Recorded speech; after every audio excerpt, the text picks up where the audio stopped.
तो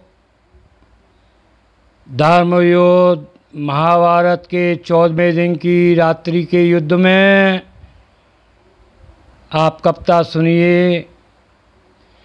सिंधुराज के निधन ते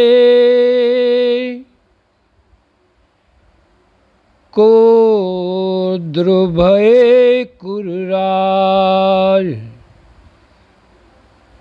दोनों दल का समर पुनः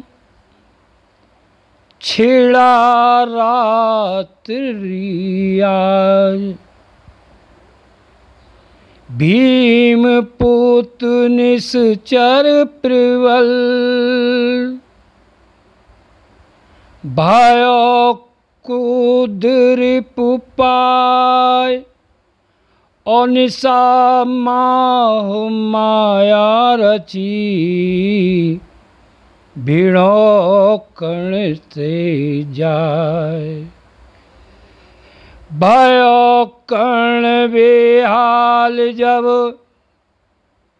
लीनी सख्त उठाए, और प्राण बचावन के लिए दीनों तुरत चलाए। अर्जुन मारन को रखी, और मारो निश्चर आज, और पारथ नव जीवन भयो, हर से यदपत आज। जयद्रथ के मारे जाने से कौरव सेना में शोक छा गया। दुर्योधन बिलखता हुआ द्रोणाचार्य के पास गया और पुनः उन्हें भली बुरी बातें करने लगा। द्रोणाचार्य बोले, आसान खेल नहीं है, मैं मरते समय तक अपना कर्तव्य निभाऊंगा। फिर दुर्योधन कर्ण के पास गया और बोला कि आचार्य मन से युद्ध नहीं कर रहे हैं। कर्ण ने दुर्योधन को समझाया और युद्ध करने में चला गया।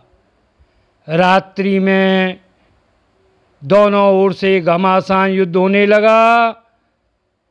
अश्वत्थामा का सामना करने सात्यकी आया, किंतु द्रोण के पुत्र ने उसे घायल कर दिया।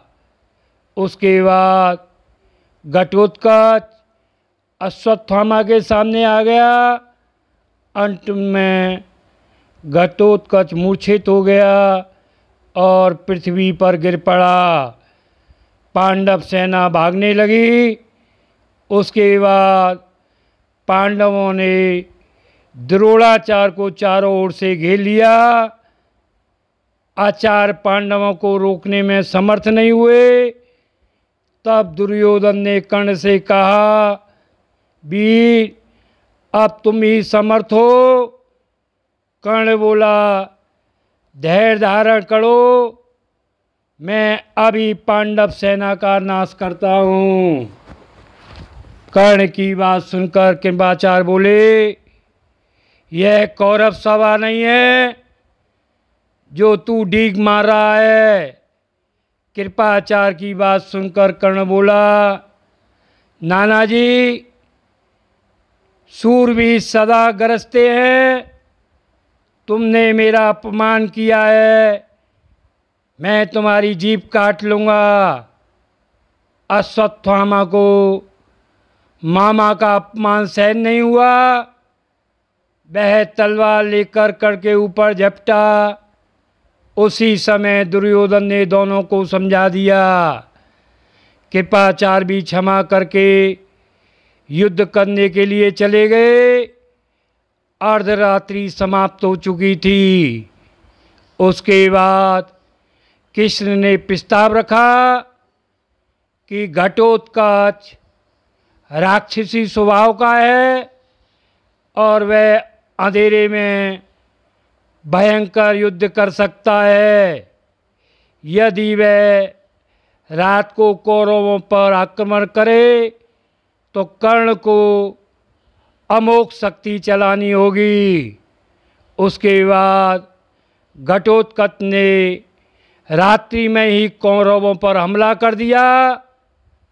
धूल से उसने आकाश को ढक दिया, वर्षा होने लगी, आकाश से कंकड़ पत्थर गिरने लगे। दुर्योधन कर्ण के पास पुनः गया। कर्ण पहले तो टालते रहे, किंतु दुर्योधन की व्याकुलता देखकर उसने अमोघ वैजयंती नाम की शक्ति घटोत्कच पर छोड़ दी। वह शक्ति जो उसने अर्जुन को मारने के लिए रखी थी, उसी शक्ति के लगते ही घटोत्कच चित्कार करता हुआ अपना विशालकाय शरीर को और अधिक बढ़ाकर सेना के ऊपर धड़ाम से गिर गया। उसने अपने शरीर से भी एक अक्षौहिणी सेना को दबाकर चूर्ण कर दिया और वह शक्ति घटोत्कच का वध करके इंद्र के पास पुनः चली गई और पांडव सेना में शोक छा गया। ये 14वें दिन की रात्रि का वर्णन कर दिया है। आगे की कथा का यथाक्रम वर्णन करते रहेंगे। जय यमुना मैया की।